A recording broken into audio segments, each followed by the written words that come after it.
Nagsilbi ang hustisya. Pero ang 250 milyon na iyon ay hindi nagbalik sa pamilya ko. Tinawag ko ang pulis, ibinisto ko ang sarili kong anak. Iyon ang presyo ng kaligtasan, habang buhay na pagkakakulong. Kay Miguel at kay Flory, ang akala ko, happy ending na. Pero ang katotohanan, nagsisimula pa lang ang survival. Nagbenta ako ng negosyo, lumipat ako. Ang dangal ko ay naibalik, pero ang tiwala, nawasak na. Kaya't ipinangako ko sa inyo, ang susunod na kabanata ay tungkol sa bagong buhay. Magtatayo ako ng scholarship fund para ang pera ng dugo ay maging blessing sa iba. Kung gusto mo ang istoryang ito, i-like at i-share. Huwag kalimutang i-click ang box sa kaliwa para sa next story. Ang desperadong babala ng kapitbahay ko, mga halimaw ang anak at manugang mo, ang sumira sa dangal ko bilang tatay. Matapos kong ibigay ang buong buhay ko sa kanila, tinawag niya akong sagabal. Walang utang na loob. Inakala nilang patibong lang ang imbitasyon nila. Isang lolo na desperado at madaling malason, ngunit sa kusina nilang marangya, natuklasan ni Santiago ang kanilang lihim na yaman, isang botelya ng cyanide, ang 250 milyon na pinatay nila, iyan ang magiging katapusan nila. Hahabol ako ng hustisya at ibabalik ko ang aking dangal. Kung ikaw ay naging biktima ng pagtataksil ng pamilya, i-like at i-share ito. Kwentuhan mo ako sa comments. Ang desperadong babala ng kapitbahay ko ang siyang nagwasak sa aking mundo. Tumakbo ka na habang may oras ka pa. Ang anak mo at ang asawa niya ay mga halimaw. Tinanong ko siya, ano ang ginawa nila? Inilahad niya ang nakatatakot na katotohanan na siyang nagpalambot sa aking mga tuhod at muntik na akong himatayin sa matinding gulat. Ang katotohanang ito ay nagpabago sa lahat. Bago tayo magpatuloy, maaari bang mag-subscribe muna kayo sa channel at isulat sa comments kung anong oras na sa inyo ngayon. Nakalagay sa ibabaw ng aking mahogany desk ang mga kalat-kalat na kontrata ng Hernandez, parang mga nalaglag na dahon. 23 taon kong itinayo ang Reyes Logistic at ngayon ay umaatras na sila. Matagal nang lumamig ang kape ko at ang gatas ay nagmistulang isang pangit na pelikula sa ibabaw. Itinulak ko pataas ang aking salamin at tinitigan muli ang notisya ng kanselasyon. Umaasang magbabago ang mga numero. Mabisa kaagad ang nakasaad sa liham, 110 milyon na taunang kita, wala na. Sumandal ako sa aking leather chair, ramdam ang bawat butil ng aking 67 na taon sa aking mga balikat. Ang sikat ng araw sa labas ay sumisilip sa blinds ng aking opisina, nagpapamalas ng matatalim na linya sa mga financial report. Nanginginig ang aking panga habang kinakalkula ko ang pinsala. 3 empleyado ang kailangang tanggalin, baka 4 pa. Ang biglang pagtunog ng telepono ay pumutol sa katahimikan ng hapon na parang kutsilyo. Muntik ko na itong hinayaan na mapunta sa voicemail. Ang huling bagay na kailangan ko ay isa pang kliyente na tumatawag upang magbigay ng masamang balita, ngunit ang caller ID ay nagpatigil sa akin. Si Miguel, ang aking anak. 3 taon na ang nakalipas mula noong huli kaming nag-usap. 3 taon mula nang siya ay nagngangalit na lumabas sa mismong opisina na ito, sumisigaw tungkol sa aking kakulangan ng pananampalataya sa kanyang mga pangarap. Tinitigan ko ang telepono. Ang aking daliri ay nakahawak sa sagot. Hello, tatay.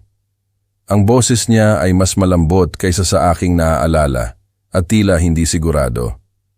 Alam kong matagal na tayong hindi nag-uusap at alam kong kasalanan ko ito. Naghintay ako. Ang kontrata ng Hernandez ay tila hindi na mahalaga. Si Flory at ako, gusto ka naming imbitahan. Namimiss ka namin. Ang litrato ni Marta ay nakangiti sa akin mula sa sulok ng aking desk. Palagi niyang sinasabi na masyado akong matigas ang ulo, masyadong mahigpit sa bata. Kailan ang iniisip mo? Siguro ngayong Biyernes, maghahanda kami ng masarap na hapunan. Gusto kitang ipakita ang bahay at si Flory ay naging mahusay na magluto. Huminto siya. May utang akong tawad sa iyo, tatay, dahil sa kung paano nagtapos ang mga bagay sa pagitan natin. Nagbalik ang aming pag-aaway. Si Miguel, sa edad na 35, ay humihingi ng 2.5 milyon para i-invest sa isang app.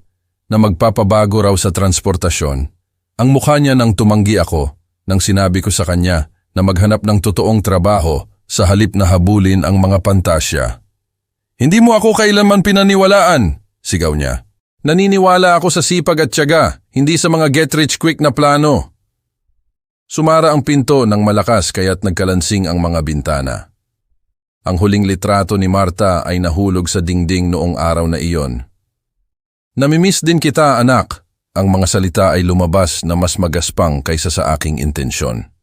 Pupunta ako sa Biyernes ng umaga. Talaga? Iyan. Iyan ay napakaganda. Nakatira kami sa isang exclusive village ngayon. Ite-text ko sa iyo ang address. Exclusive village.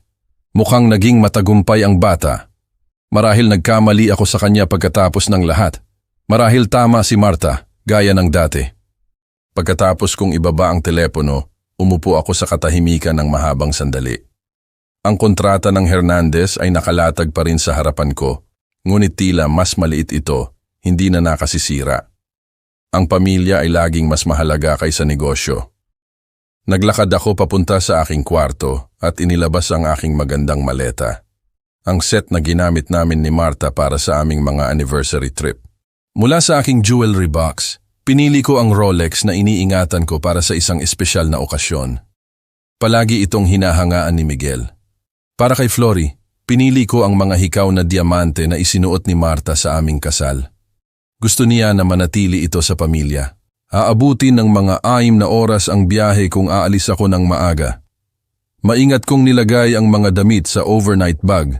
Ang aking mga kamay ay mas matatag kaysa sa buong linggo. Maaaring maghintay ang mga problema sa negosyo. Ang aking anak ay umaabot at sa pagkakataong ito, hindi ko hahayaan na ang aking pagmamataas ay humadlang. Binuhat ko ang aking mga bag papunta sa Cadillac, ang 1995 DeVille, na tapat na naglingkod sa akin sa loob ng mga dekada. Ang mga upuan na balat ay lumana ngunit komportable, parang isang matandang kaibigan. Habang inilalagay ko ang mga gamit sa trunk, pinintahan ng sikat ng araw ang kalangitan ng makinang na kulay kahel at pula. Bukas, makikita ko ulit si Miguel. Bukas, sisimulan namin ang pagbuo muli ng aming nawala. Inilagay ko ang huling bag sa trunk at tumingin sa abot tanaw kung saan naghihintay ang Maynila. Dumating ang Biyernes ng umaga ng may kalinawan. Iniatras ko ang Cadillac mula sa aming driveway ng 9:00 eksakto. Ang makina ay umuungol. Ang aming probinsya ay kumalat sa likod ko sa rear view mirror, isang patunay sa mga pangarap na itinayo sa mahihirap na lugar. Ang interstate ay nakaunat sa harapan na parang isang pangako. Ang biyahe patungo sa Maynila ay naging kasama ko sa 12 ng business trip sa paglipas ng mga taon. Ngunit iba ang pakiramdam ngayon.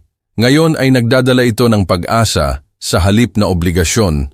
Inayos ko ang rearview mirror at nakita ang sarili kong mga mata, maliwanag sa pag-asa na hindi ko naramdaman sa loob ng maraming buwan. Umingay ang radyo habang sumasabay ako sa trapiko.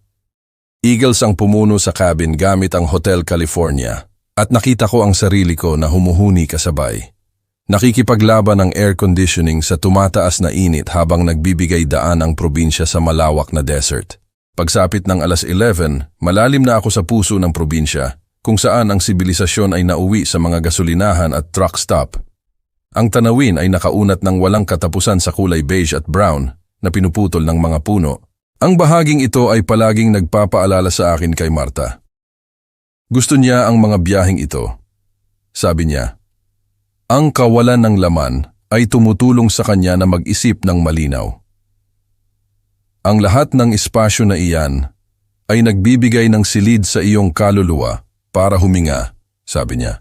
Ang kanyang kamay ay nakapatong sa akin sa ibabaw ng gear shift. Isang alaala ang lumabas. Si Miguel noong 12, tumatalon sa likod ng parehong Cadillac habang nagbibiyahe kami patungong lake sa loob ng isang camping weekend. Si Marta ay nag-impake ng sapat na pagkain para sa isang hukbo, kumbinsido na magugutom kami sa ilang 30 minuto mula sa bayan. Tatay, kailan ako pwedeng mag-drive? Tanong ni Miguel, nakasandal sa pagitan ng aming mga upuan. Kapag kasing tangkad mo na para abutin ang pedals nang hindi nakaupo sa isang teleponong libro, tumawa ako. Hindi iyon patas. Ang tatay ni Tommy ay hinahayaan siyang magmaneho sa kanilang rancho. Ang tatay ni Tommy ay may mas maraming lupa at mas kaunting batas trapiko na dapat alalahanin.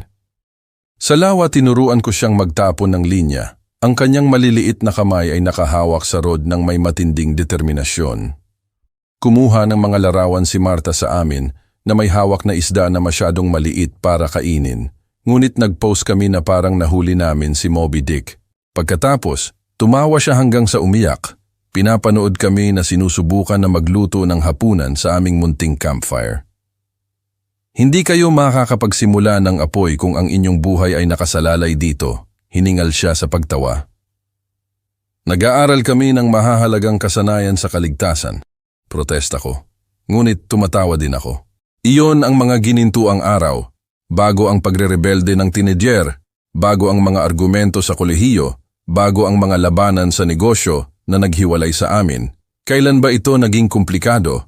Ang gas gauge ay patuloy na bumababa at huminto ako sa isang istasyon sa probinsya. Ang matandang cashier ay tumingin mula sa kanyang pahayagan habang pumasok ako. Ang pawis ay tumatama sa aking noo sa kabila ng air conditioning. Bumisita sa pamilya sa Maynila? Tanong niya habang nagre-ring up ng aking biniling gasolina. Ang aking anak? Matagal ko nang hindi nakikita. Ang kanyang mukha ay kumibot sa isang ngiti. Ang pamilya ay lahat. Ginagawa mo ang tamang bagay. Ang pagpapatunay ay parang malamig na tubig sa nasunog na balat. Naglakad ako pabalik sa Cadillac nang mas magaan ang mga hakbang. Ang border ng Maynila ay lumabas sa paligid ng 2:00 na minarkahan ng mga istasyon ng inspeksyon ng agrikultura at mga unang puno ng palma. Ang tanawin ay nagsimulang magbago mula sa kulay kayumanggin ng disyerto patungo sa kulay berde ng baybayin. Ang trapiko ay lumapot habang papalapit ako sa Maynila. Ang mga mararangyang kotse ay lumalabas ng may pagtaas ng dalas sa gitna ng mga sedan at truck. Ang aking lumang Cadillac ay biglang naramdaman na marumi sa gitna ng mga makinang na BMW at Mercedes. Ang pera ng exclusive subdivision ay gumagalaw ng iba. Ang GPS sa aking telepono ay gumagabay sa akin sa mga mas mayayamang kapitbahayan. Ang mga maayos na damuhan ay pumalit sa desert landscaping. Ang mga swimming pool ay kumikinang sa likod ng matataas na pader. Ito ang mundo ni Miguel ngayon, malayo sa middle class na kapitbahayan kung saan siya natutong magbisikleta. Hinarang ko ba siya? Ang aking pagbibigay diin sa praktikal na trabaho kaysa sa malalaking pangarap ay nilimitahan ba ang kanyang mga posibilidad? Marahil ang tagumpay na ito ay nagpapatunay na ako ay nagkamali. Marahil ang batang pinalaki ko ay nangailangan lamang ng espasyo upang lumago na lampas sa maibibigay ko. Ang trapiko ay gumapang sa loob ng exclusive subdivision. Ang isang sikat na kalye ay lumabas at nawala sa aking peripheral vision, isang kalye na nakita ko lamang sa mga pelikula. Ang aking palad ay naging basa sa manibela sa kabila ng air conditioning. Ang GPS ay nag-anunsyo ng mga distansya sa daan-daang talampakan ngayon sa halip na milya. Sa 1 milya, lumiko pa kanan sa Palm Drive. Bumilis ang tibok ng aking puso. 3 taon ng katahimikan ang malapit ng magtapos. Sinuri ko ang aking hitsura sa rearview mirror, pinakinis ang aking kulay abong buhok at inayos ang aking kolar. Ang mga regalo ay ligtas na nakaupo sa upuan ng pasahero, binalot sa magandang papel na palaging iginigiit ni Marta na isave para sa mga espesyal na okasyon. Sa 500 FT, lumiko pa kanan sa Palm Drive. Ang puting modernistang villa ay tumaas sa harap ko na parang galing sa isang magazine ng arkitektura. Ang floor-to-ceiling na mga bintana ay nagpapakita ng araw ng hapon na lumilikha ng isang mirror maze ng liwanag at anino. Ang isang pabilog na driveway ay umikot sa paligid ng isang gitnang fountain. Ang tubig ay nakakakuha ng mga bahaghari sa spray. Ang mga puno ng palma ay nakatayo sa tabi ng perpektong maayos na damuhan. Ipinark ko ang Cadillac at umupo sandali, tinitingnan ito. Si Miguel ay naging mas mahusay. Ito ay kayamanan sa isang sukat na hindi ko kailanman naisip. Tiyak na walang maibibigay ang aking logistics company. Ang pagmamataas at takot ay nag-aaway sa aking dibdib habang kinukuha ko ang mga gift bag mula sa upuan ng pasahero. Ang pintuan sa harap ay solidong kahoy na may mga brass fixture na kumikinang na parang alahas. Pinindot ko ang doorbell at narinig ang mga chime na umaling-awngaw sa loob. Isang himig na marahil ay mas mahal pa kaysa sa bayad sa kotse ng karamihan ng tao. Sa pamamagitan ng frosted glass, nakita ko ang paggalaw. Mga anino, mga hugis ng kasangkapan, ang mungkahi ng karangyaan, ngunit walang yabag. Naghintay ako, inayos ang aking kurbata at pinakinis ang aking kamiseta. Ang init ay tila iba rito, maumid sa sprinkler mist at swimming pool evaporation. Pagkatapos ng isang buong minuto, matigas akong kumatok sa pinto. "Miguel! Flory! Ako ito, si tatay!" Ang katahimikan ay sumagot. Tiningnan ko ang aking relo. 3:20 p.m. Baka huli na sila. Naipit sa trapiko ng Maynila o tinatapos ang huling minuto ng paghahanda ng hapunan. Muli kong pinindot ang bell na hawak ito ng mas matagal sa pagkakataong ito. Ang himig ay naglaro ng kanyang mamahaling kanta sa mga walang laman na silid. Isang security camera ang sumubaybay sa aking paggalaw mula sa mount nito malapit sa pinto.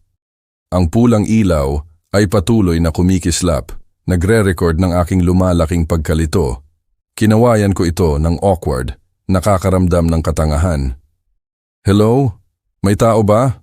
Ang katahimikan ay nanatiling walang tigil, walang tunog ng telebisyon, walang ingay ng pagluluto, walang boses na tumatawag na sila ay darating na.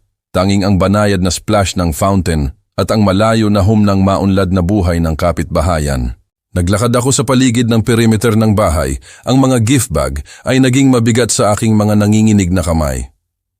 Ang likod bahay ay isang paraiso ng pool at patio furniture. Ang outdoor kitchen ay makinang na walang gamit sa ilalim ng canvas cover nito. Sa pamamagitan ng sliding glass doors, nakita ko ang isang sala na nabibilang sa isang luxury hotel lobby. Lahat ay perpekto, lahat ay mahal, lahat ay walang laman. Ang likod na pinto ay sarado ng mahigpit. Bumalik sa harap, inilabas ko ang aking telepono at tinawagan ang numero ni Miguel nang may nanginginig na mga daliri. Nagring ito ng 4 na beses bago lumipat sa voicemail. "Nakarating ka kay Miguel Reyes. Mag-iwan ng mensahe at babalikan kita." "Miguel, ako ito, si tatay." Sinubukan kong panatilihin ang pag-aalala mula sa aking boses. "Nakarating ako sa bahay mo tulad ng pinlano namin. Nasaan ka? Tawagan mo ako pabalik." Sinubukan ko ang numero ni Flory kahit na bahagya ko siyang kilala. Nakipag-usap kami ng 3 beses sa mga tawag sa Pasko sa loob ng mga taon. "Hi, ito si Flory. Hindi ako makakasagot ng telepono ngayon, ngunit mag-iwan ng mensahe at tatawagan kita pabalik sa lalong madaling panahon." "Flory, ito si Santiago. Nandito ako para sa hapunan. Pakiusap, tawagan mo ako pabalik." Ang kalye ay nanatiling tahimik, maliban sa mga hardinero na nagtatrabaho sa kabilang kalsada. Ang kanilang mga leaf blower ay nagbigay ng tanging mga palatandaan ng buhay sa perpektong kapitbahayan na ito. Isang security patrol car ang dumaan ng mabagal. Ang driver ay nagbigay sa akin ng mahabang tingin na nagparamdam sa akin na parang isang tagalabas. Umupo ako sa harap na hagdan, inilalagay ang mga gift bag sa tabi ko. Ang semento ay mainit sa aking pantalon, ngunit ang lilim mula sa portiko ay nagbigay ng ilang lunas. Ito ay dapat na isang hindi pagkakaunawaan, mga pagkaantala sa trapiko, marahil isang emergency sa trabaho. Ang mga tao ay hindi nag-iimbita ng kanilang estranghero na ama para sa hapunan upang iwanan sila sa mga doorstep, hindi ba? Ang aking telepono ay nanatiling tahimik. Walang mga tawag pabalik, walang mga text message na nagpapaliwanag ng pagkaantala. Ang masayang splash ng fountain ay nagsimulang maging mapanukso. Dumating at umalis ang 4:00 mo. Ang araw ay lumipat, tinatanggal ang aking lilim at iniiwan ako na nakalantad sa mga hakbang na parang isang hindi gustong piraso ng kasangkapan. Ang pawis ay tumagos sa aking kamiseta sa kabila ng simoy ng Maynila.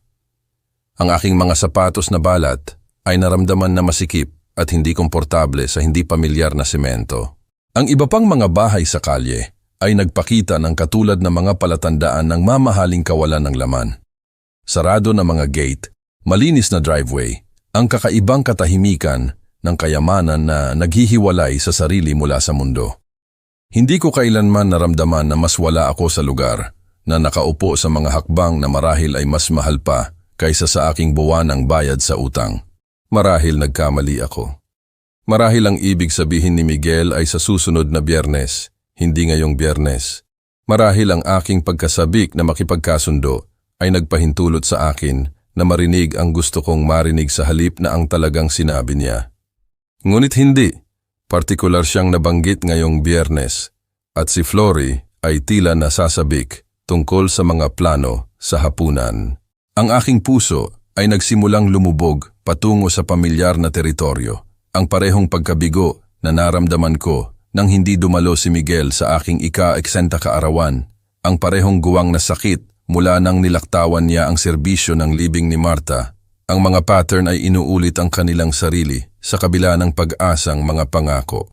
Tumayo ako ng dahan-dahan, ang aking mga tuhod ay nagpoprotesta pagkatapos ng mahabang pag-upo. Ang mga gift bag ay naramdaman na mas mabigat ngayon, puno ng tanga na optimismo. Marahil oras na upang tanggapin na ang ilang mga tulay ay hindi na maaaring itayo muli, na ang 3 taon ng katahimikan ay lumikha ng isang agwat na masyadong malawak para tawirin ng mga tawag sa telepono. Ang Cadillac ay naghintay ng matiyaga sa driveway, tapat gaya ng dati. Maaari akong umuwi ngayong gabi, makabalik sa probinsya bago hating gabi kung pipilitin ko, bumalik sa sarili kong mga problema, sarili kong mundo, kung saan naiintindihan ko ang mga patakaran at inaasahan. Inaabot ko ang aking mga susi ng kotse nang marinig ko ang mga yabag na nagmamadali papunta sa akin. Sandali! Huwag kang pumasok dyan! Ang boses ay nagmula sa likod ng isang perpektong maayos na hedge. Umikot ako, muntik na ibagsak ang mga gift bag habang lumabas ang isang payat na lalaki na may dalang electric hedge trimmer. Ang kanyang kulay abong buhok ay gusot, ang makapal na salamin ay dumulas sa kanyang pawis na ilong. Pakiusap? Pinanatili ko ang aking sarili laban sa mainit na metal ng Cadillac. Sa tingin ko nalilito ka. Ito ang bahay ng aking anak. Tumingin siya ng kinakabahan patungo sa bahay ni Miguel pagkatapos ay bumalik sa akin. Sir, kailangan mong umalis ngayon. Mapanganib ang mga taong iyan. Ang lalaki ay tila nasa kanyang early 50s, nakasuot ng grass-stained polo shirt at maruming gardening gloves. Ang kanyang kinakabahan na enerhiya ay nagpapalamig sa aking balat, ngunit hindi kasing dami ng kanyang mga salita. Ito ang bahay ng aking anak, sabi ko ng matigas. Sa tingin ko nagkamali ka. Namutla ang kanyang mukha. Ang iyong anak? Nako, hindi. Ikaw ang tatay na binanggit nila. Ang yelo ay tumakbo sa aking gulugod sa kabila ng init ng Maynila. Ano ang pinag-uusapan mo? Sino ang bumanggit sa akin? Inilapag niya ang hedge trimmer at lumapit. Binaba ang kanyang boses sa isang apurahang bulong. Ang iyong anak at ang kanyang asawa, pinatay nila ang ama niya, ni Lason. Imposible iyan. Ang mga salita ay lumabas na mas malakas kaysa sa aking intensyon. Dapat nagkamali ka. 250 milyon na mana. Namatay siya pagkatapos lang siyang bisitahin, tulad ng ginagawa mo ngayon. Ang aking mga tuhod ay naramdaman na hindi matatag. Ito ay katawa-tawa. Hindi kailanman siya ay malusog nang pumunta siya rito para sa hapunan. Pagkaraan ng 1 linggo, patay na siya. Nanginginig ang kamay ng lalaki habang nagsasalita. Ako si Lando, sa pamamagitan ng paraan. Nakatira ako diyan, tinuro niya ang bahay sa tabi. Sinusubaybayan ko ang lugar na ito simula nang nangyari iyon. Ang mga tao ay namamatay sa natural na sanhi sa lahat ng oras. Protesta ko. Ngunit ang aking boses ay naging mahina kahit sa sarili kong pandinig. Ang natural na sanhi ay hindi nagpapalabas ng suka sa driveway ng isang tao. Ang mga mata ni Lando ay tumingin sa mga security camera na nakalagay sa bahay ni Miguel. Nakita ng mga kapitbahay siyang umalis dito na namumutla. Nagsusuka bago pa man siya nakarating sa kanyang kotse. Ang gift bag ay dumulas mula sa aking nanginginig na mga palad, lumapag sa mainit na semento ng may malambot na tud. Ang mamahaling wrapping paper ay naglikot, tila biglang tanga sa matalim na ilaw ng hapon. Sinasabi mo sa akin na ang anak ko ay isang mamamatay tao? Ang mga salita ay naramdaman na banyaga sa aking bibig. Sinasabi ko sa iyo na umalis ka bago ka maging susunod na biktima. Si Lando ay umatras patungo sa kanyang hedge, malinaw na takot na marinig. Iyang babae si Flory may malamig sa kanya at ang anak mo, nagbago siya mula nang pinakasalan niya iyan. Ang aking puso ay tumibok laban sa aking mga tadyang. Ang 3 taon ng paghihiwalay ay biglang nagkaroon ng mas madilim na kahulugan.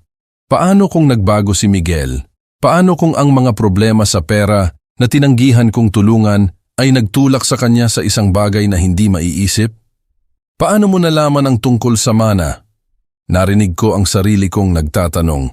Maliit na kapitbahayan, nag-uusap ang mga tao. Ang ama niya ay mayaman, nakatira ng mag-isa sa probinsya.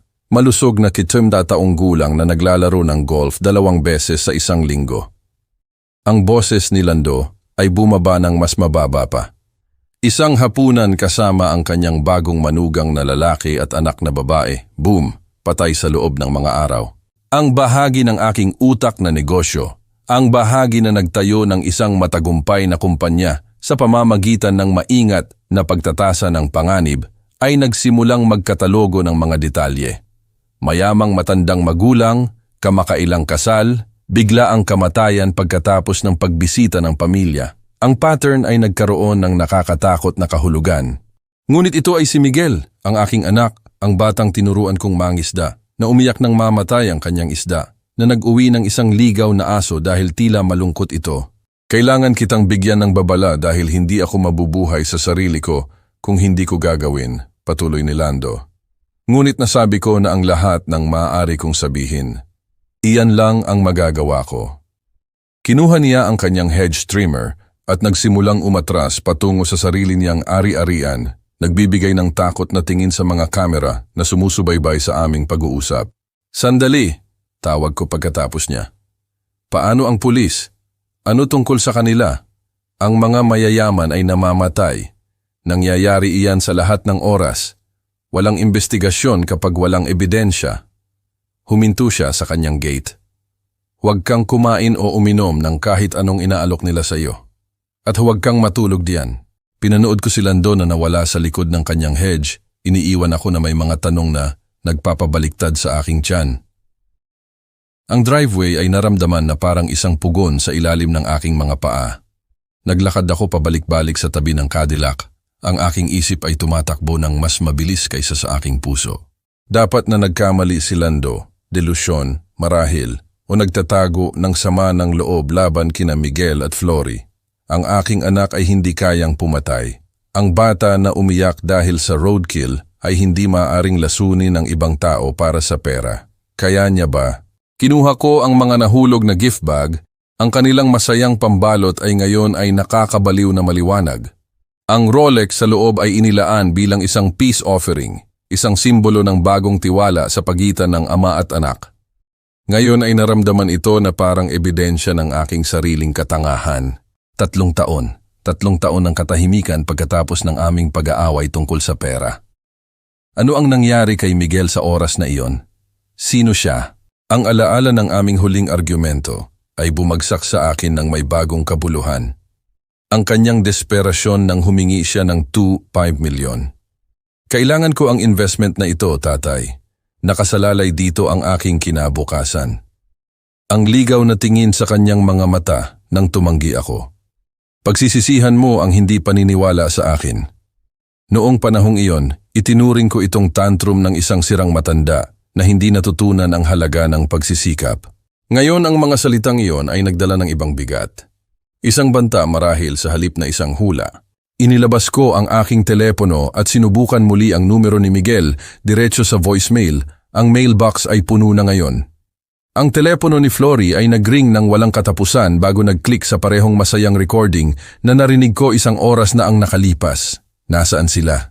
Kung ang imbitasyon sa hapunan na ito ay totoo, bakit hindi nila sinasagot ang kanilang mga telepono? Bakit nila ako iniwan na nakaupo rito ng higit sa 2 oras? Ang bahay ay nakalabas sa harap ko, ang puting modernistang fasad nito, hindi nakahanga-hanga, ngunit nagpapataw, parang kuta. Ang mga security camera ay tila sumusubaybay sa aking bawat paggalaw. Ang mga pulang ilaw ay kumikislap na parang mechanical na mga mata. Ilang taon na ba ang nai-record ng mga kamera na yon sa kanilang huling oras? Ang boses ni Marta ay umalingaw-ngaw sa aking alaala. Masyado kang mahigpit sa bata, Santiago. Si Miguel ay may ambisyon mo, ngunit hindi ang iyong pasensya. Mag-ingat na huwag mo siyang itulak ng masyadong malayo. Itinulak ko ba siya patungo dito? Ang aking matinding pagpuna at pagtanggi na suportahan ang kanyang mga pangarap ay lumikha ba ng desperasyon na humantong sa pagpatay. Ngunit iyon ay nakakabaliw. Ang mga tao ay hindi pumapatay para sa pera, lalo na hindi ang kanilang sariling mga miyembro ng pamilya. Maliban na lang kung ginagawa nila. Ang balita ay puno ng gayong mga kwento. Mga pagtatalo sa mana, mga patakaran sa siguro, mga matatandang magulang na natagpo ang patay sa ilalim ng mahiwagang kalagayan. Inilagay ko ang mga gift bag sa hood ng Cadillac at sumandal laban sa mainit na metal. Ang araw ng hapon ay walang awa na tumama, ngunit bahagya ko itong naramdaman. Ang aking mga iniisip ay masyadong malakas, masyadong magulo. Kung nagsasabi ng totoo si Lando, kung gayon sina Miguel at Flory ay inanyayahan ako rito upang patayin ako. Ang mapagmahal na boses ng anak sa telepono, ang usapan tungkol sa pagmimiss sa akin at pagnanais na makipagkasundo. Lahat ay kasinungalingan, isang pagganap na idinisenyo upang akitin ako sa loob ng striking distance. Ngunit kung si Lando ay nagsisinungaling o nagkakamali, kung gayon ako ay nakatayo rito na parang isang baliw, sinisira ang aking tanging pagkakataon sa muling pagbuo ng relasyon sa aking anak. 250 milyon. Iyan ang sinabi ni Lando na minana ni Flory mula sa kanyang ama. Sapat na pera upang bilhin ang bahay na ito, pondohan ang lifestyle ni Miguel, mawala ang lahat ng kanyang mga problema sa pananalapi. Sapat na pera upang patayin. Ang aking telepono ay nag-buzz. Isang text message. Tumalon ang aking puso hanggang sa makita ko na ito ay mula sa aking kasosyo sa negosyo sa probinsya na nagtatanong tungkol sa Henderson account. Ang labas ng mundo, ang aking normal na buhay, ay tila imposibleng malayo ngayon. Sinuri ko ang oras, halos 5:30 p.m. Ang araw ay nagsisimula na sa paglubog. Pinipinta ang mga mansion ng exclusive village sa ginintuang liwanag, maganda at nakamamatay. Tulad ng lahat ng iba pa sa kapitbahayan na ito, ang makina ng kotse ay umuungol sa malayo, lumalaki ng mas malakas. Bumilis ang aking pulso. May darating sa kalye at sa isang kapitbahayan na eksklusibo, maaari lamang itong maging residente o kanilang mga bisita. Ang tunog ng makina ay naging mas malinaw. Mamahalin, makinis, hindi ang ingay ng aking matandang Cadillac, ngunit ang purr ng makina ng Aleman. Mayroon akong marahil 30 segundo upang magpasya. Sumakay sa aking kotse at umalis. Pinatunayan na hindi ko pinagkakatiwalaan ang sarili kong anak. Umanatili at ngumiti at yakapin si Miguel pagdating niya. Posibleng pinirmahan ang sarili kong death warrant sa proseso. Isang pilak na BMW ang lumiko sa driveway. At kailangan kong magpasya kong ngumiti at yakapin ang aking anak o tumakbo para sa aking buhay. Ang makina ng BMW ay bumulong sa likod ng aking maalikabok na Cadillac. Ang tinted na mga bintana ay nagtago sa mga nakasakay sa loob ng isang sandali na umunat na parang walang hanggan. Pilit kong inayos ang aking mukha sa kung ano ang inaasahan kong kahawig ng isang nakahinga ng ngiti, kahit na ang aking puso ay tumibok laban sa aking mga tadyang. Ang pinto ng driver ay bumukas muna. Si Miguel ay lumabas sa mga damit na hindi ko kailanman nakita na kaya niyang bilhin. Tailored slacks, silk shirt, sapatos na balat, na marahil ay mas mahal pa kaysa sa aking buwanang bayad sa kotse. Siya ay mukhang mayaman, malusog, hindi tulad ng naghihirap na lalaki na tumawag sa akin 30 taon na ang nakalipas, nagmamakaawa para sa pera. Tatay! Ang kanyang boses ay nagdala ng tunay na init habang siya ay naglalakad patungo sa akin ng may bukas na mga braso. Patawarin mo kami at napaghintay ka namin. Napakabigat ng trapiko pa uwi galing sa downtown. Murder. Ang salita ay tumama sa akin na parang sampal. Masamang pagpili ng mga salita o kinakalkula na kalupitan. Mayroon kaming ilang legal business na dapat tapusin, patuloy niya. Hinihila ako sa isang yakap na naramdaman na pamilyar at banyagan ang sabay. Nakakainis na mga bagay, ngunit alam mo kung paano ang mga abogado. Legal business, mga testamento, marahil pagpaplano ng estate. Gantihan ko ang kanyang yakap habang ang aking isip ay nagkakatalogo ng bawat detalye para sa pagtatasa sa hinaharap. Ang pinto ng pasahero ay bumukas at si Flory ay lumabas na parang isang modelo na nagpo-pose para sa isang magazine. Perpektong styled na buhok, designer dress na yumakap sa kanyang figura, handbag na mas mahal pa kaysa sa buwan ng renta ng ilang tao. Siya ay gumalaw ng may practiced grace ng isang taong sanay na pinapanood at hinahangaan. Santiago! Lumapit siya ng may nakaunat na mga braso. Ang kanyang ngiti ay sapat na maliwanag upang bigyan ng kapangyarihan ang kapitbahayan. Mas handsome ka pa sa mga litrato mo. Ipinakita sa akin ni Miguel ang napakaraming larawan mula noong lumalaki siya. Hinawakan niya ang aking braso habang nagsasalita. Isang kilos na tila magiliw isang oras na ang nakalipas. Ngayon ay nagpalamig ito sa aking balat. Sinuri ko ang kanyang mukha para sa mga palatandaan ng pagkakasala, para sa mga bitak sa pagganap, ngunit natagpuan lamang ang sigasig at init. Sana nagdala ka ng gana, patuloy niya. Naghanda ako ng hapunan buong hapon. Ang mga paborito mo. Sinabi sa akin ni Miguel ang lahat tungkol sa iyong pag-ibig sa pot roast at sa dinner rolls ni Marta. Paano niya nalaman ang tungkol sa dinner rolls ni Marta? Siguro nagbahagi si Miguel ng mas maraming alaala ng pamilya kaysa sa aking napagtanto. Ang pagiging malapit ng kaalamang iyon ay naramdaman na parang isang paglabag. Hindi masyadong mahirap ang biyahe, hindi ba? Tanong ni Miguel, tinitingnan ang aking lumang hitsura ng paglalakbay na may tila tunay na pag-aalala. Ang 6 na oras ay isang mahabang paglalakbay, lalo na sa init na ito. Hindi masyadong masama. Nagawa ko. Ang aking boses ay tila kakaiba sa sarili kong pandinig. Ang Cadillac ay humahawak ng mahusay. Siya ay isang classic, sabi ni Miguel. Hinahaplos ang faded paint ng kotse nang may tila pagpapahalaga. Naalala mo noong tinuruan mo akong magmaneho sa matandang babaeng ito? Natatakot ako na magasgasan ko siya. Ang alaala ay totoo, mainit at walang sala. Nabibilang ito sa ibang buhay, bago ang mga hinala at akusasyon at ang nakatatakot na posibilidad na ang aking anak ay naging isang estranghero na may kakayahang pumatay. Kinuha ko ang mga gift bag mula sa hood ng kotse. Ang aking mga kamay ay nanginginig ng bahagya.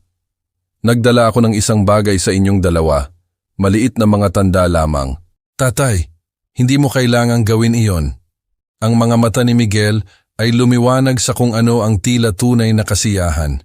Ang pagiging nandito mo ay sapat na regalo. Pumalakpak si Flory na parang isang natuwa na bata. Oh, ang tamis. Ngunit una, ipasok ka namin sa loob kung saan malamig. Mukha kang sobrang init. At may iced tea akong naghihintay. Iced tea? Ang aking lalamunan ay tuyo mula sa init at stress, ngunit ang babala ni Lando ay umalingaw-ngaw sa aking isip. Huwag kang kumain o uminom ng kahit anong inaalok nila sa iyo. Nagflank sila sa akin habang naglalakad kami patungo sa pintuan sa harap. Si Miguel ay may dalang isa sa aking mga bag, sa kabila ng aking mga protesta. Si Flory ay nagtsachismis tungkol sa kapitbahayan at kanilang mga renovation. Ang perpektong host at hostess na tinatanggap ang isang minamahal na miyembro ng pamilya. Ang pintuan sa harap ay bumukas ng may isang electronic beep, keypad entry. Napansin ko ang mamahaling security system, ang uri na maaaring magpanatili sa mga tao sa labas o magpanatili sa kanila sa loob. Ang interior ay kumuha ng aking hininga. Ang mga marble floor ay makinang sa ilalim ng crystal chandelier. Ang designer furniture ay inayos ng may museum precision, ang sining sa mga dingding na mukhang orihinal at mahal. Ang bawat ibabaw ay nagsalita ng pera, seryosong pera, ang uri na nagbabago ng buhay sa magdamag. Gumawa kami ng ilang pag-update simula nang lumipat kami, sabi ni Miguel nang may halatang pagmamataas. Binibigyan ako ng tour na parang isang real estate agent. Ang kusina ay ganap na gutted at itinayo muli. Si Flory ay may napaka-espesyal na ideya tungkol sa mga espasyo sa pagluluto. Espesyal na ideya tungkol sa mga espasyo sa pagluluto o mga espesyal na pangangailangan para sa paghahanda ng pagkain na nangangailangan ng privacy at control. Ito ay maganda, sabi ko ng matapat. Pareho kayong naging matagumpay. Kami ay naging masuwerteng may ilang investment, sagot ni Miguel. Ngunit may isang bagay sa kanyang tono na nagpapahiwatig na ang pag-uusap ay sarado. Halika, ipakita ko sa iyo ang sala. Ang tanawin ng kanyon ay hindi ka panipaniwala. Inakay nila ako ng mas malalim sa kanilang palasyo. Ang kanilang mga boses ay masayahin at nakakaengganyo. Ang kanilang mga paggalaw ay kaswal at tiwala. Kung ito ay isang pagkilos, ito ay walang kamali-mali na ginanap. Kung ito ay totoo, kung gayon si Lando ay isang baliw na kapitbahay na may masyadong maraming oras at masyadong maliit na kahulugan. Ngunit habang sinundan ko sila patungo sa kusina, ang mamahaling bahay ay naramdaman na mas kaunti tulad ng isang tahanan at mas katulad ng isang magandang trap. At hindi ko maalis ang pakiramdam na ako ay naglalakad patungo sa kusina kung saan si Marta ay dating humuhuni habang nagluluto ng aming hapunan ng pamilya. Naglakad ako patungo sa kusina, uhaw at kahina-hinala, habang si Flory ay humuhuni ng tahimik sa ibabaw ng kalan, ang parehong himig na ginamit ni Marta upang kumanta habang nagluluto ng aming hapunan ng pamilya. Ang himig ni Marta ay sumunod sa akin sa makinang na kusina na parang isang multo mula sa mas masayang panahon. Si Flory ay nakatayo sa professional grade na kalan, ang kanyang likod ay nakabaling, naghahalo ng isang bagay na amoy bawang at herbs. Ang himig na haming niya ay pumilipit sa aking puso. Ang paboritong kanta ng aking patay na asawa ay ngayon ay nagmumula sa lalamunan ng aking potensyal na mamamatay tao. Kukuha lang ako ng tubig, inihayag ko. Binubuksan ang tila halata na cabinet para sa mga baso. Ang crystal stemware ay nakakakuha ng ilaw. Mamahaling piraso na nabibilang sa isang museo sa halip na isang kusina. Ang lahat dito ay sumisigaw ng pera. Ang uri ng biglaang kayamanan na nagtataas ng mga katanungan. Ang mga baso ay nasa itaas na cabinet, Santiago, tawag ni Flory nang hindi lumilingon. Natagpuan ko na, salamat. Inabot ng aking kamay ang isang simpleng baso ng tubig, ngunit ang pinto ng cabinet ay umikot ng mas malawak kaysa sa inilaan. Sa likod ng mga cleaning supplies, isang maliit na brown na bote ang nakakuha ng aking mata. Ang aking mga business instinct, hinasa ng mga dekada ng pagtatasa ng panganib, ay agad itong minarkahan bilang mali. Ang sabon sa pinggan at window cleaner ay hindi nangangailangan ng mga pharmaceutical container. Tiningnan ko si Flory, abala pa rin sa kalan, humuhuni ng kanta ni Marta na parang isang pangungutya sa mga alaala ng pamilya. Ang bote ay naramdaman na malamig sa aking palad. Ang label ay nakaharap sa akin ng malinaw na parang nais ng tadhana na basahin ko ang bawat salita. Potassium cyanide, hawakan ng may matinding pag-iingat. Ang mga simbolo ng babala ay sumasakop sa kalahati ng espasyo. Isang skull and crossbones ang ngumiti sa akin na parang business card ng kamatayan. Tumigil ang oras. Tama si Lando. Sinusubukan talaga nila akong patayin. Ang aking mga kamay ay nanginginig. Muntik na ibagsak ang ebidensya. Ang bawat thriller movie na nakita ko, ang bawat balita tungkol sa pagpatay ng pamilya ay biglang naging totoo at personal. Hindi ito katang-isip o malayong trahedya. Ito ang aking anak na nagpaplano na lasunin ang sarili niyang ama. Magkano ang kailangan? Ilang patak? Isang kutsarita? Ang label ay nagbabala ng matinding panganib na nangangahulugang kahit maliit na halaga ay maaaring nakamamatay. Ang isip ng aking negosyante ay nagkalkula habang ang puso ng aking ama ay nabasag sa mga piraso. Ang mga tunog ng pagluluto ay nagpatuloy sa likod ko. Si Flory, nagpuputol, naghahalo, ganap na walang kamalayan na natagpuan ko ang kanyang sandata ng pagpatay. Marahil ay inakala niya ang sarili niya na matalino. Tinatago ito sa likod ng mga pang-araw-araw na bagay kung saan walang maghahanap. Ngunit tumingin ako at ngayon alam ko na. Pinilit ko ang aking nanginginig na mga kamay na palitan ang bote ng eksakto kung saan ko ito natagpuan, inilalagay ito sa likod ng parehong mga cleaning products. Ang cabinet ay sumara ng may malambot na click na tila napakalakas sa aking pandinig.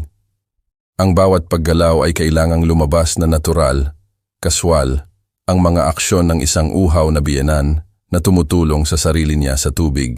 Ang gripo ay nagpapatakbo ng malamig na tubig sa aking baso habang ang aking isip ay tumakbo sa mga implikasyon. 250 milyon na mana, isang bahay na nagkakahalaga ng milyon-milyon, isang lifestyle na hindi kayang bilhin ni na Miguel o Flory sa pamamagitan ng lehitimong paraan. Ang pattern ay malinaw na ngayon. Pumatay na sila noon at ako ang susunod sa kanilang listahan. Kumusta ang tubig, Santiago? Ang boses ni Flory ay nagdala ng pekeng pag-aalala. Perpekto, salamat. Lumiko ako mula sa lababo, hawak ang baso, pinapanood siyang gumalaw sa paligid ng kusina ng may bagong mga mata. Ang bawat kilos ay tila kinakalkula na ngayon. Ang bawat ngiti ay nagtago ng pagpatay. Pinatay niya ang sarili niyang ama at ngayon ay tinutulungan niya ang aking anak na planuhin ang aking kamatayan. Ang irony ay nasunog. Siya ay humuhuni ng paboritong kanta ni Marta habang naghahanda na ipadala ako upang sumali sa aking asawa sa libingan. Ngunit ang kaalaman ay kapangyarihan. Inakala nila na ako ay isang walang kamaliang biktima, isang malungkot na matanda na desperado para sa pagpapalipas ng pamilya. Wala silang ideya na ang kanilang plano ay natuklasan na, ang kanilang sandata ay natukoy, ang kanilang mga intensyon ay nalantad. Uminom ako ng mahaba ng tubig, bumibili ng oras upang mag-isip. Ilang tao na ba ang nakatayo sa parehong kusina na ito, nagtitiwala sa parehong mga ngiti, ngunit namatay sa loob ng mga oras? Ilang hapunan ng pamilya na ba ang naging execution chamber? Nagpatuloy ang humming. Ang minamahal na himig ay naging masama sa pamamagitan ng bago nitong mga awit. Lumiko ako mula sa lababo gamit ang aking baso ng tubig. Alam na ang lahat ng inihahanda ni Flory, kasama na ang aming hapunan ng pamilya, ay ngayon ay potensyal na nakamamatay. Ang sala ay naramdaman na iba ngayon, tulad ng isang theater stage kung saan ang lahat ay gumaganap ng mga tungkulin maliban sa akin. Si Miguel ay tumingin mula sa kanyang magazine habang bumalik ako. Ang kanyang ngiti ay ang parehong itinuro ko sa kanya na gamitin sa mga costumer nung siya ay 12. Natagpuan mo ang kailangan mo, tatay. Oo, salamat. Magandang kusina. Ang mga salita ay lumabas na mas matatag kaysa sa aking naramdaman. Pareho kayong lumikha ng isang bagay na espesyal dito. Pinili ko ang leather armchair na may malinaw na sightline sa pintuan ng kusina. Hindi tinanong ni Miguel ang aking pagpoposisyon, masyadong nakatuon sa pagganap ng perpektong host. Mula rito, maaari kong obserbahan ang mga paggalaw ni Flory habang nagpapanatili ng pag-uusap. Sabihin mo sa akin ang tungkol sa real estate market dito sa Maynila, sabi ko. Kailangan ang atensyon ni Miguel na inilayo mula sa aking pagsubaybay. Mukhang naging matagumpay kayo. Kami ay naging masuwerteng may ilang investment, sagot ni Miguel. Ang parehong malabo na paliwanag mula kanina. Ang susi ay ang pag-alam kung kailan kukuha ng mga panganib. Sa pamamagitan ng pintuan, si Flory ay gumagalaw sa pagitan ng counter at kalan ng may practiced efficiency. Maraming bote ng alak ang nakabukas sa Marble Island. Mamahaling pula na sana ay humanga sa akin 1 oras na ang nakalipas. Ngayon ay mukha silang mga props sa isang detalyadong eksena ng pagpatay. Santiago, mas gusto mo ba ang pula o puti? Tawag niya mula sa kusina. Kahit anong inirerekomenda mo, sagot ko. Pinapanood siyang pumili ng isang bote ng Cabernet na marahil ay mas mahal pa kaysa sa ginugol ng karamihan ng tao sa mga groceries. Si Miguel ay nagsimula sa isang talakayan ng mga rehiyon ng alak sa California habang nagpapanatili ako ng naangkop na mga tugon, ngunit ang aking atensyon ay nanatiling nakakulong sa kusina kung saan si Flory ay nagbuhos ng 3 baso ng malalim na pulang alak. Naglagay siya ng 2 baso sa tabi malapit sa bintana, ang pangatlo ay nanatili sa tabi ng kalan. Ang aking puso ay tumibok laban sa aking mga tadyang habang tumingin siya patungo sa sala, sinuri ang aming mga posisyon. Si Miguel ay malalim sa kanyang wine expertise monologue. kumakaway gamit ang kanyang mga kamay, ganap na walang kamalayan na ang kanyang asawa ay naghahanda na gumawa ng pagpatay. Inabot ni Flory ang mas mababang cabinet, ang parehong isa kung saan natagpuan ko ang bote ng lason. Ang oras ay lumalabas habang kinukuha niya ang maliit na brown na lalagyan. Ang kanyang mga paggalaw ay mabilis, ngunit maingat, bihasa. Hindi ito ang kanyang unang pagkakataon. Ginawa niya ito noon, marahil sa parehong kusina na ito, marahil sa sarili niyang ama. Ang malinaw na likido ay tumulo sa baso ng alak na pinakamalapit sa kalan. Isang patak, 2, 3. Ang isang banayad na swirl ay naghalo ng lason sa Cabernet na lumilikha ng tila isang inosenteng baso ng mamahaling alak. Ang bote ay nawala pabalik sa kanyang pinagtataguan sa gitna ng mga cleaning supplies. Ang mga producer ng Napa Valley ay talagang nauunawaan ng terroir, sabi ni Miguel. Ang kanyang boses ay tila nagmumula sa ilalim ng tubig. Iyan ang naghihiwalay sa mabuting alak mula sa mahusay na alak. Mahusay na alak na hinaluan ng nakamamatay na lason, naisip ko. Pinapanood si Flory na ayusin ang mga baso sa isang eleganteng serving tray. Ang baso na may lason ay humawak sa kanyang posisyon. Kabisado ko kung alin ang doktored niya. Siya ay humuhuni ulit. Ang kanta ni Marta, ang parehong himig na ginamit ng aking asawa upang kumanta habang nagluluto ng hapunan ng linggo para sa aming maliit na pamilya. Ngayon ay sinamahan nito ang paghahanda para sa aking pagbitay. Mga Ginoo, ihain na ang hapunan. Ang boses ni Flory ay nagdala ng theatrical warmth habang lumabas siya mula sa kusina na may dalang tray ng alak. Tumalon si Miguel ng may sigasig. Sa wakas, gutom na ako. Bumangon ako ng mas mabagal, nagkakatalogo ng mga posisyon ng lahat ng mahalaga. Ang lason na baso ay nakaupo sa kanang bahagi ng tray, pinakamalapit sa kung saan hinawakan ni Flory ang mga hawakan. Alam niya eksakto kung alin ang magiging akin. Masyadong matagal na ito, sabi ni Miguel. Ang kanyang braso ay nakapalibot sa aking mga balikat habang naglalakad kami patungo sa dining room. Dapat magkasama ang pamilya. Pamilya. Ang salita ay naging mapait ngayon. Ang aking anak ay umaakay sa akin sa hapunan na parang isang tupa sa katayan. Ang kanyang boses ay puno ng init habang ang kanyang asawa ay nagdala ng likidong kamatayan sa crystal stemware. Ang dining room table ay makinang sa ilalim ng chandelier light, nakatakda sa China na nabibilang sa mga palasyo. 3 place setting ang naghintay sa amin, perpekto sa kanilang simetriya, maganda at nakamamatay tulad ng lahat ng iba pa sa bahay na ito.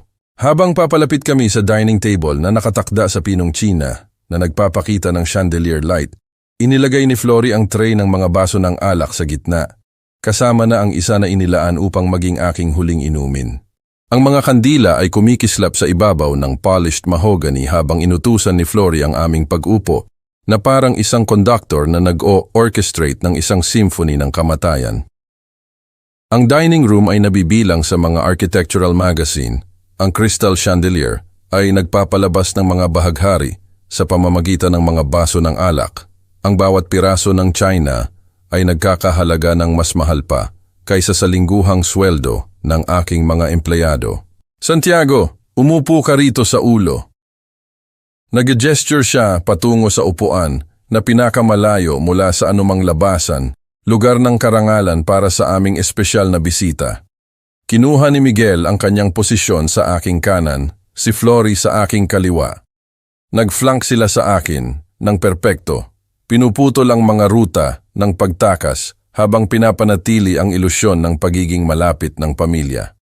Ang choreography ay naramdaman na bihasa. Mag-toast tayo sa family reunion, sabi ni Miguel. Itinaas ang kanyang baso ng alak ng may theatrical enthusiasm. Itinaas ni Flory ang kanya sa perpektong synchronization.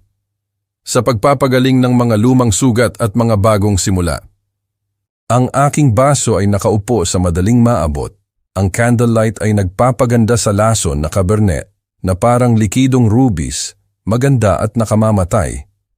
Maaari kong amuyin ang mayaman na aroma ng alak mula sa kung saan ako nakaupo. Walang bakas ng lason na papatay sa akin sa loob ng ilang minuto ng pagkonsumo. Pinahahalagahan ko ang gesture. Nagsimula ako. Ang aking boses ay mas matatag kaysa sa aking pulso. Ngunit tumigil na ako sa pag-inom ng alak. Ang ekspresyon ni Miguel ay nagbago. Nagulat na pumalit sa inaasahan. Kailan pa? Dati, gusto mo ng alak sa hapunan. Utos ng doktor. Ang gamot sa presyon ng dugo ay hindi maganda sa alak. Ang kasinungalingan ay dumating ng madali. Kapani-paniwala para sa isang tao sa aking edad na nakikitungo sa stress at mga alalahanin sa kalusugan. Ang ngiti ni Flory ay gumulo lamang sa isang microsecond, ngunit nahuli ko ito. Ang maliit na bitak sa kanyang pagganap ay nagpahayag ng pagkabigo sa ilalim ng hostess facade. Siyempre, ang kalusugan ang una. Mabilis na nakabawi si Miguel, ngunit ang kanyang tingin patungo kay Flory ay nagdala ng kahulugan. Sila ay nagpraktis ng sitwasyong ito, naghanda para sa mga hadlang. Si Flory ay gumagawa ng hindi kapanipaniwala na fresh juice. Patuloy niya, ang kanyang boses ay nagdadala ng pilit na sigasig. Apple cranberry blend, magugustuhan mo ito. Ang wink na ibinigay niya sa kanyang asawa ay tila mapaglaro sa isang hindi mapaghihinalaang tagamasid. Sa akin, kinumpirma nito na lumipat sila sa plano B. Anuman ang naghihintay sa blender sa kusina ay magiging kasing nakamamatay ng alak na tinanggihan ko. Kukuha ako kaagad, sabi ni Flory. Tumataas ng may bagong enerhiya. Ang kanyang pagkabigo ay nagbago sa determinasyon. Habang abala siya sa kusina, pinuno ni Miguel ang katahimikan ng kinakabahan na chatter tungkol sa Los Angeles lifestyle at mga pagkakataon sa negosyo. Ang kanyang bilis ay tumaas, ang mga salita ay bumagsak ng magkasama habang paulit-ulit niyang sinuri ang kanyang relo. Mayroon kaming mga kapanapanabik na plano para bukas, binanggit niya. Pagkatapos ay nahuli ang sarili. Ibig kong sabihin, sana ay isaalang-alang mong manatili ng mas matagal, marahil ay makita ang mas maraming lungsod. Mga plano na nag-akala na hindi ako makakaligtas sa gabi. Ang tunog ng blender mula sa kusina ay tumatakbo ng mas matagal kaysa sa kinakailangan para sa simpleng paghahanda ng juice. Nakipag-usap ako kay Miguel tungkol sa mga house renovation habang nakikinig sa bawat tunog. Ang ref ay bumubukas ng maraming beses, ang mga baso ay nagkakalansing, ang likido ay bumubuhos. Ang proseso ng paghahanda ay tila hindi kinakailangang komplikado. Ito ang aming signature blend, inihayag ni Flory. Bumalik na may eleganting baso na pitzel na puno ng dark red juice. Ang mga ice cube ay lumulutang sa tabi ng orange at cranberry garnish. Profesional na presentasyon na nagtatago ng pagpatay. Santiago, kailangan mong subukan ito. Nagbuhos siya ng isang mapagbigay na baso. Ang kanyang mga paggalaw ay tumpak at bihasa.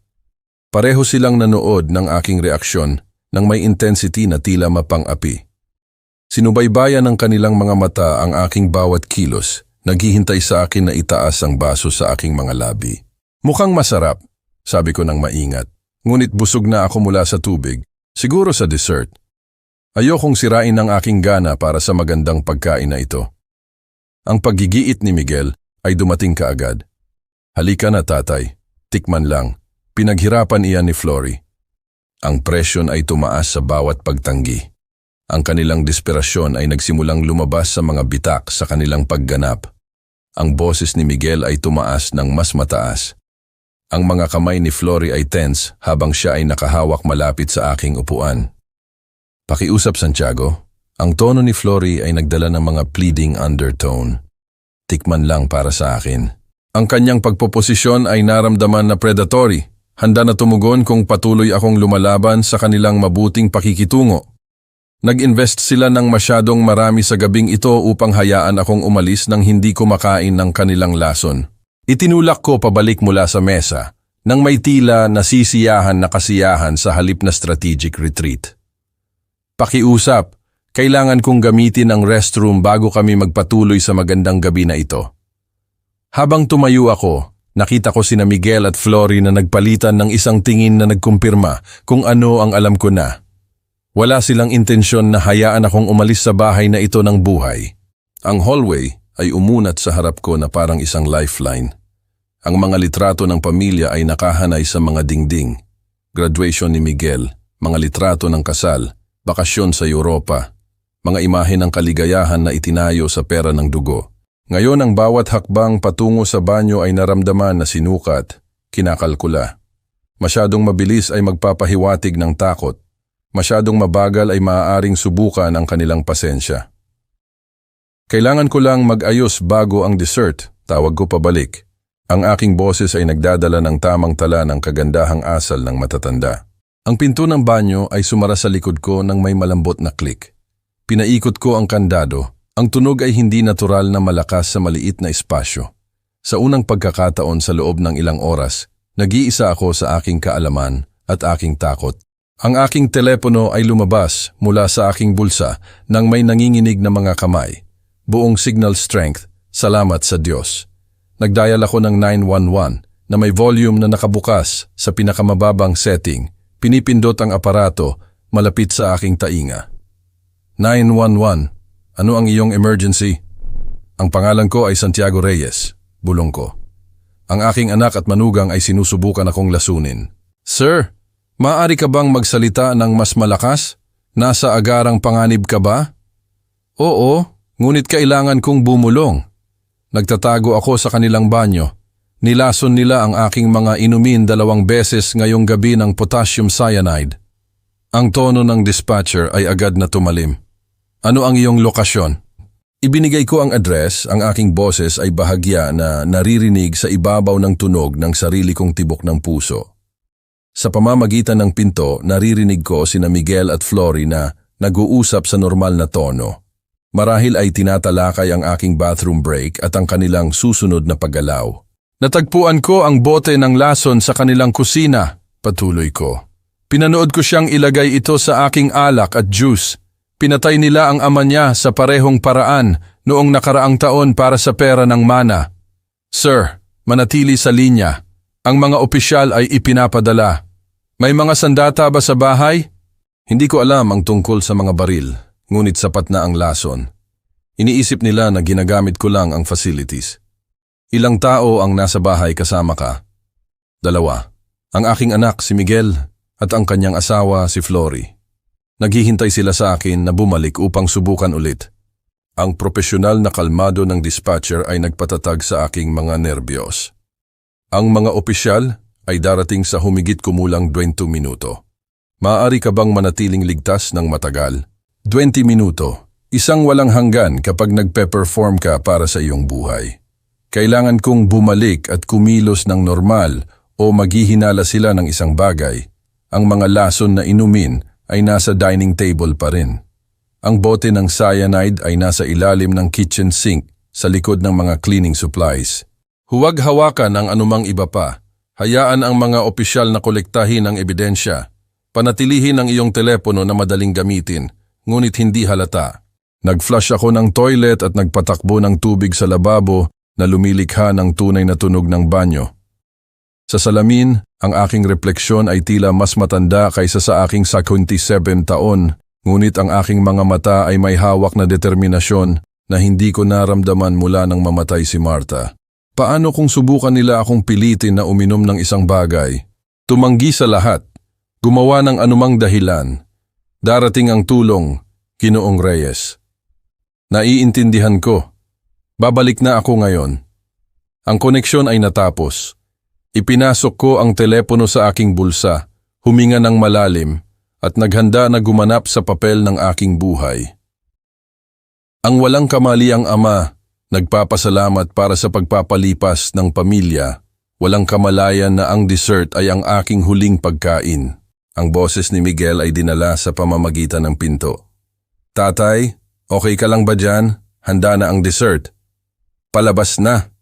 Binuksan ko ang pinto ng banyo at naglakad pabalik patungo sa dining room.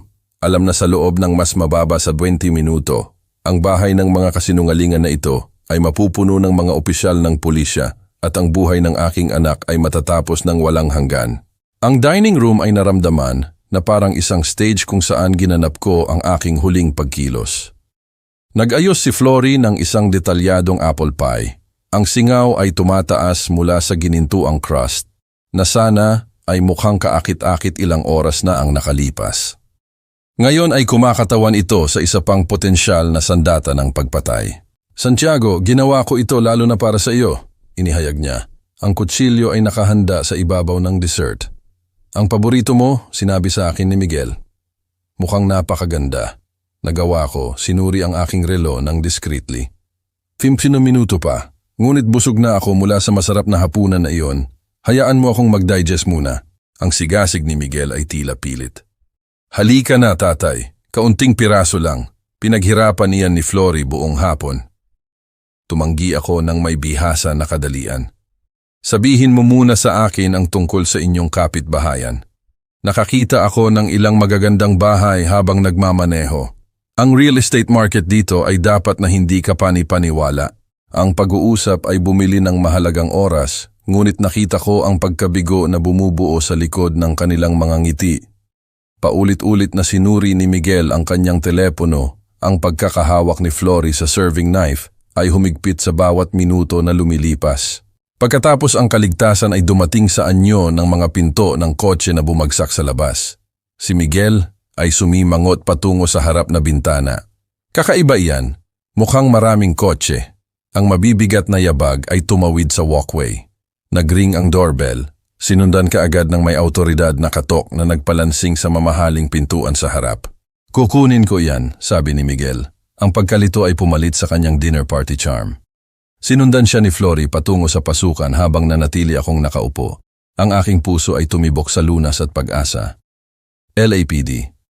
Nakatanggap kami ng tawag tungkol sa isang posibleng insidente ng pagkalason sa address na ito. Ang boses ni Miguel ay pumutok sa gulat. Pagkalason, dapat may ilang pagkakamali, opisyal. Tumayo ako at naglakad patungo sa foyer, kung saan 3 nakauniporme na opisyal ang pumuno sa pintuan. Ang kanilang presensya ay nagbago sa eleganteng pasukan sa isang crime scene. Mga opisyal, ako si Santiago Reyes. Ako ang tumawag. Ang kulay ay naubos mula sa mukha ni Flory na parang tubig mula sa isang basag na baso. Ang pagkalito ni Miguel ay lumipat sa takot habang sumikat ang pag-unawa. Tatay, ano ang ginawa mo? Tumawag ako para sa tulong nang matuklasan ko na sinusubukan mo akong patayin. Sagot ko. Ang aking boses ay mas matatag kaysa sa buong gabi. Ang lead officer ay humakbang pasulong. Ginoong Reyes, nasaan ang mga item na binanggit mo? Nag-gesture ako patungo sa dining room. Ang mga lason na alak at juice glass ay nasa mesa. Ang bote ng potassium cyanide ay nasa kusina sa ilalim ng lababo sa likod ng mga cleaning supplies. Ang desperadong pagtanggi ni Miguel ay pumuno sa hangin. Ito ay baliw. Hindi namin kailanman sasaktan ang aking ama. Nalilito siya, posibleng may ilang uri ng episode. Ngunit si Flory ay nanatiling tahimik. Ang kanyang kinakalkula na isip ay nagtatrabaho na sa damage control. Ang kanyang katahimikan ay nagsalita ng mas malakas kaysa sa mga protesta ni Miguel. 2 opisyal ang lumipat patungo sa dining room habang ang pangatlo ay nagtungo sa kusina. Sa loob ng ilang minuto, kinukunan nila ng litrato ang ebidensya at maingat na inilalagay sa bag ang mga lason na inumin na tinanggihan kong kainin. Ang bote ng cyanide ay eksakto kung saan niya inilarawan, tawag ng opisyal sa kusina. Ang mukha ni Miguel ay naging puti habang tumama sa kanya ang mga implikasyon. Ang ebidensya ay hindi maikakaila, pisikal, nakakainis. Sir, ikaw ay inaresto para sa attempted murder, inihayag ng lead officer, naglalabas ng mga posas. Tatay, pakiusap. Ang boses ni Miguel ay pumutok habang ang mga posas ay nag-click sa paligid ng kanyang mga pulso. Sabihin mo sa kanila na ito ay isang pagkakamali. Tiningnan ko ang kanyang mga mata para sa kung ano ang alam kong magiging huling pagkakataon. Tumigil ka sa pagiging anak ko nang magpasya kang patayin ako para sa pera. Ang pag-aresto kay Flory ay nagpatuloy ng may propesyonal na kahusayan. Wala siyang inalok na paglaban, walang pakiusap, tanging malamig na kalkulasyon ng kanyang mga odds. Habang binabasa nila ang kanyang mga karapatan, nakita ko lamang ang puot sa kanyang mga mata nang tumingin siya sa akin. Si Lando ay lumabas mula sa kanyang bahay sa tabi, iginuhit ng mga kotse ng pulisya at kumikislap ng mga ilaw. Binalaan ko siya kanina tungkol sa 2 ito, sinabi niya sa mga opisyal. may isang bagay na napakamali rito. Salamat, sabi ko kay Lando, habang sina Miguel at Flory ay ikinakarga sa magkahiwalay na patrol car. Iniligtas mo ang buhay ko. Ang mga kapitbahay ay nagtipon sa kalye, iginuhit ng tanawin ng kayamanan at pribilehiyo na gumuho sa ilalim ng mga ilaw ng pulisya. Ang bahay na tila napakahusay, ilang oras na ang nakalipas, ay ngayon ay mukhang kung ano talaga ito. Isang monumento sa pagpatay, pinunduhan ng pera ng dugo. Habang ang mga kotse ng pulisya ay umalis kasama ang aking anak at ang kanyang asawa sa kustudiya, tumayo ako sa driveway kung saan ako dumating nang may labis na pag-asa ilang oras na ang nakalipas. Alam na ang hustisya ay nagsisimula pa lamang at ang pinakamahirap na bahagi, pamumuhay kasama ang katotohanan tungkol sa aking pamilya, ay nasa unahan pa. Ang mga buwan sa pagitan ng Hunyo at Setyembre ay lumipas sa isang blur ng mga legal meeting, mga pagsusuri ng ebidensya at walang tulog na mga gabi. Ibinenta ko ang aking kumpanya ng logistic upang masakop ang mga legal na gastos at ang emosyonal na toll ng pagpapatunay laban sa sarili kong anak. Ang bahay sa probinsya ay may masyadong maraming alaala ng pamilya na inakala kong kilala ko. Kaya umupa ako ng isang maliit na apartment sa Maynila upang maging available para sa pag-uusig. Ang atensyon ng media ay sumunod sa lahat ng dako. Negosyante sa probinsya, nakaligtas sa plano ng pagpatay ng anak. Si Lando ay nanatiling aking angkla sa katinuan, bumibisita ng regular at nagpapaalala sa akin na ang kaligtasan ay minsan ay nangangailangan ng imposibleng mga pagpipilian. Dumating ang Setyembre 15 na may sikat ng araw sa Maynila na umaagos sa mga bintana ng Superior Court. Ang wood paneling ng courtroom at formal na kapaligiran ay hindi maaring bawasan ang surreal nature ng panonood sa aking anak at manugang sa mesa ng nasasakdal. Ang kanilang mga mamahaling abogado ay bumubulong ng mga estratehiya. Ang kaso ng pag-uusig ay lumabas ng may methodical precision. Ang bote ng lason ay ipinakita sa hurado na may malinaw na mga label ng babala. Ang pagsusuri sa laboratorio ay nagkukumpirma ng cyanide sa parehong baso ng alak at juice. Ang mga financial record ay nagpapakita ng maginhawang mana ni Flory at kasunod na paggastos. Nagpatunay si Lando tungkol sa kanyang mga babala at hinala. Ang kanyang kinakabahan na enerhiya sa witness stand ay nagpaalala sa akin ng hapon na iyon nang siya ay nagmadali mula sa likod ng kanyang hedge upang iligtas ang aking buhay. Pagkatapos ay dumating ang aking pagkakataon. Ginoong Reyes, pakiusap sabihin sa korte kung ano ang nangyari noong gabi ng Hunyo 20. Ikinuwento ko ang pagtuklas sa kitchen cabinet. Pinapanood si Flory na nilalaso ng aking mga inumin. Ang desperadong tawag sa telepono sa banyo. Ang hurado ay nakinig ng may atensyon habang inilarawan ko ang pagganap para sa aking buhay habang ang aking mga magiging mamamatay tao ay naghahatid ng hapunan. Sinubukan ng defense attorney na ilarawan ako bilang isang nalilitong matanda. Marahil ay nagdurusa mula sa mga paranoid delusion. Ngunit ang aking business background at malinaw na paggunita ng mga kaganapan ay nagpahina sa kanilang estratehiya. Ginoong Reyes, tanong ng taga-usig, sigurado ka ba sa kung ano ang nasaksihan mo? Nakita ko siyang nagdagdag ng lason sa aking inumin gamit ang sarili kong mga mata. Inanyayahan ako ng aking anak sa hapunan upang patayin ako para sa aking pera. Ang mga salita ay nakabitin sa hangin ng courtroom na parang isang akusasyon ng lahat ng dapat kinakatawan ng pamilya. Ang expert testimony ay sumunod sa lethality ng cyanide at tamang storage protocol. Ang financial forensics ay nagpahayag ng timeline ng pera ng mana. Ang pinakanakakainis, binuksan muli ng mga investigador ang kaso ng pagkamatay ng ama ni Flory na natagpuan ang mga kahina-hinalang pagkakatulad. Ang desperasyon ng depensa ay ipinakita sa kanilang mga closing argument, kumukuha ng mga paliwanag para sa household poison storage at hindi pagkakaunawaan na paghahanda ng hapunan. Ngunit ang ebidensya ay napakalaki, hindi maikakaila, nakamamatay. 6 na oras ng paglibot ng hurado sa loob ng 2 araw ay tila walang hanggan. Nang bumalik sila, ang taimtim na ekspresyon ng foreman ay nagsabi ng kwento bago siya magsalita. Nakita namin ang mga nasasakdal na nagkasala sa lahat ng mga kaso. Ang lunas at heartbreak ay nagbanggaan sa aking dibdib. Nagsilbi ang hustisya, ngunit ang halaga ay lahat ng pinaniwalaan ko tungkol sa pamilya. Ang paghatol ng hukom ay mabilis at panghuli. Si Miguel ay nakatanggap ng habambuhay na pagkakulong ng walang parol para sa attempted murder at conspiracy. Si Flory ay nakakuha ng habambuhay para sa pagpatay sa kanyang ama at ang pagtatangka sa akin. Ang 250 milyong mana ay inutusan na ibalik sa estate ng kanyang ama. Habang inakay nila si Miguel palayo na nakaposas, gumawa siya ng isang huling desperadong apela. Tatay, hindi ko kailanman inilaan na umabot ito ng ganito kalayo. Tumigil ka sa pagiging anak ko nang pinili mo ang pera kaysa sa pag-ibig. Sagot ko. Ang mga salita ay pumuputol sa mga taon ng maling pag-asa at sinadya na pagkabulag. Pinanatili ni Flory ang kanyang malamig na katahimikan hanggang sa huli. Nagpapakita ng walang pagsisisi. Walang pagkilala sa mga buhay na sinira ng kanyang kasakiman.